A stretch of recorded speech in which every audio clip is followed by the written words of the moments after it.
guys, welcome back to my video. Today I'm going to be showing you how to make a tres leches cake. Well, it's actually kind of like five milks, but so here I'm just showing you what you need for your tres leches cake. You need a pan. I have some parchment paper. I have 6 eggs, sugar, milk, all-purpose flour, and 1 1/3 teaspoon of baking powder, canola oil because I didn't have any vegetable oil, vanilla extract, baking powder that you see there, vanilla, and confectioner sugar. In here I have the 6 eggs cracked, and I'm going to actually beat these in the KitchenAid mixer, and it's all going in honey. We gonna beat these eggs to a fluff. And then I'm also adding the sugar, which is 1/3 of a cup of sugar. And you can adjust the sugar. If you want your cake to be sweeter, you add more sugar. If you want it less or not sweet at all because of all the milks and condensed milk and everything that we're adding, you could omit the sugar altogether, which I was thinking about because I want to get an alternative, more healthy tres leches cake, even though tres leches cake can't be healthy. And here I'm just starting off the eggs at a low speed, and then I'm going to gradually put the speed up. This just avoids from spillage or splatting, because if you go too quick at first, everything's gonna splatter everywhere.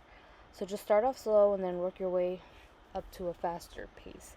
So it takes like 10 to 12 minutes for that to get to the right consistency. So meanwhile, I decided to sift my flour and baking powder mixture just to make sure we can get out all the little nasty little, you'll see at the end, like one. By the way, this was very hard to do with one hand, so you're gonna see me struggle, but love it, live for it. So I'm gonna sift it just to make sure it gets nice and fine. And this sifter is really good for baking because it's so fine. If you use something that's a little too big, you'll probably miss a lot of the little chunks that you'll see here at the end.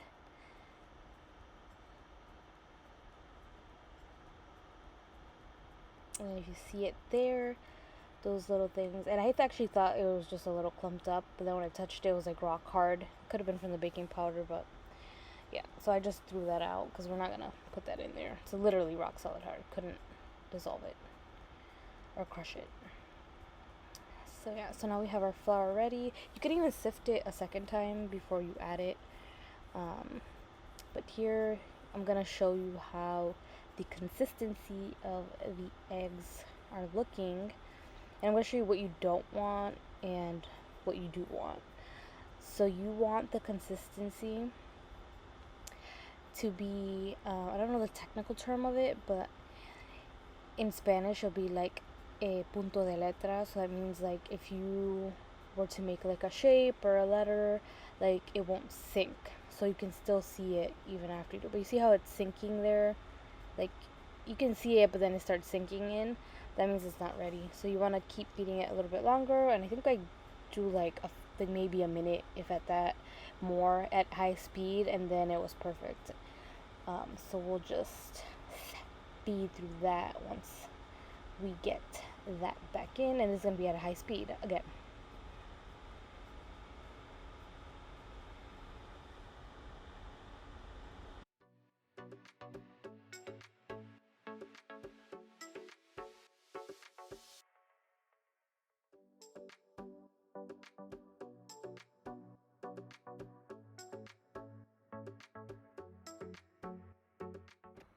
Okay, and then here, this is what I was talking about, that if I make a shape or a letter, like it's not sinking like the other one was.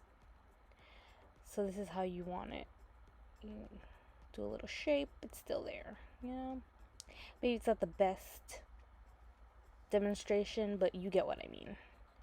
It could have potentially even been there just a little bit longer, but you like that. Listen, there's baking is not perfect. You kind of just go with the flow. And then here I am going to add my flour to this egg mixture little by little, and don't do what I did, because I was recording with one hand and only had one hand available. I was putting too much at once. So just go little by little and fold it in the graduate. Like, that's too much.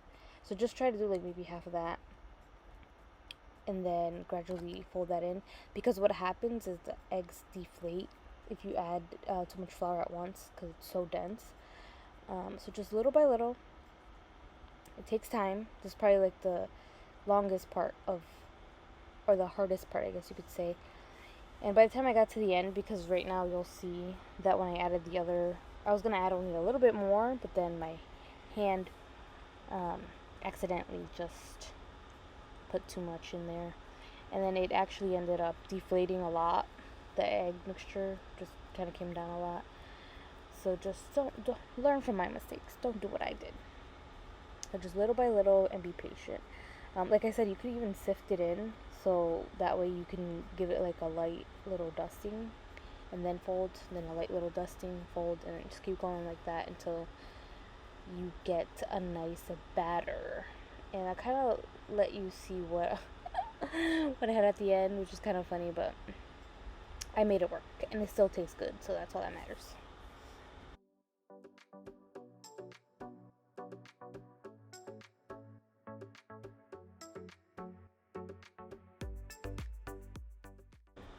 And so here I'm just showing you, I lined the baking sheet with some parchment paper. This just makes it easy to um, get the cake off of the pan so it's not stuck there.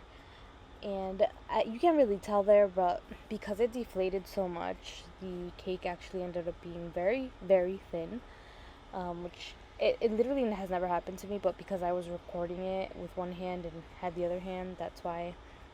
And then here I was just preheating my oven to 310. That's the best temperature. And I was showing you here that you have to put it in the middle rack, or put the rack in the middle of the oven, and just leave it there for 30 minutes. And then check it after 30 minutes, and it should be done.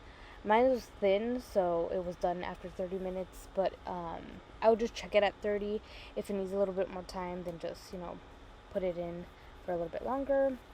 Then here I'm showing you that I am putting in the evaporated milk, the media crema, which is table cream, and some condensed milk. And I will also put in a splash of milk, regular milk, well, not regular milk, 1% milk, but you can use literally whatever milk you have on hand. And you can additionally add some heavy cream, but because I added the media crema, it's essentially heavy cream, but it's like different. So sometimes I add it, sometimes I don't, but because I only had a little bit of heavy cream and I was going to use it for the whipped cream on top, I did not put any in there. So that's why I said it's kind of like not three milks, it's like 5. And then we're going to also put a dash of vanilla, because why not? More flavor, the better. And then I'm going to whisk it with my whisk until everything is dissolved, because that condensed milk is so thick and sweet, and we love some condensed milk. And then here is where you can adjust it to your palate, to your taste. If you like it way sweeter, you just add another can or however much more condensed milk you need or want. If you want it less sweet, then you add less of that condensed milk. So I added a whole can of evaporated media crema and condensed milk, but you can adjust it to your palate. And then here I was just checking up on the little cake, and I put it in the toothpick, and the toothpick came out clean, so that let me know that it was ready. I plopped it onto my countertop and I let it cool completely, and then I'll show you what I'm going to do.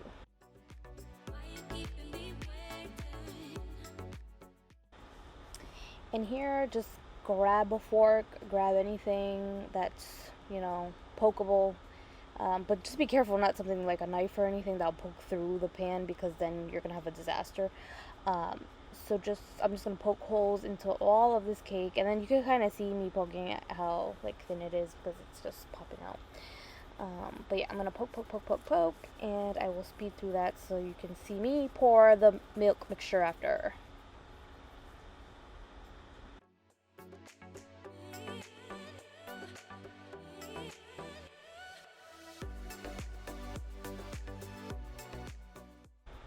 Okay, now that we have poked away all these holes, and the reason for these holes is so that the mixture gets absorbed into all of the bread. And we're gonna pour this in. It might seem like a lot of milk, actually might have been, but guess what? I like it nice and wet. Okay, I know a lot of people don't like that word, but I like it nice and wet. And then I would suggest to leave this for a day if you can, but if you absolutely cannot wait because it's so delicious, you can wait at least 4 hours, which I did wait 4 hours, and then you will be good to go to get on this next part, which is whipping the cream up.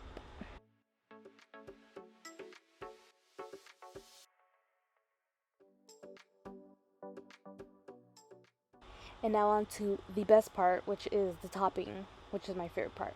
I have about a cup of heavy whipping cream here, and I actually had it in the freezer, so it's kind of frozen, so it makes it easier to actually whip this up. And then I'm going to add a splash, like about a tablespoon of vanilla extract for some flavor. And then I have 3 tablespoons of confectioner sugar here, and that's just going to give it the sweetness. Here, of course, I added 3 tablespoons. You could add less, you could add more. It all depends on what you like. And then again, like the eggs, we're going to start off slow and then work our way up to a higher speed. I'm at a 1 here, and then I'll probably put it in for about a minute or two and then increase the speed slightly. And then I will be back when we get to some very stiff peaks.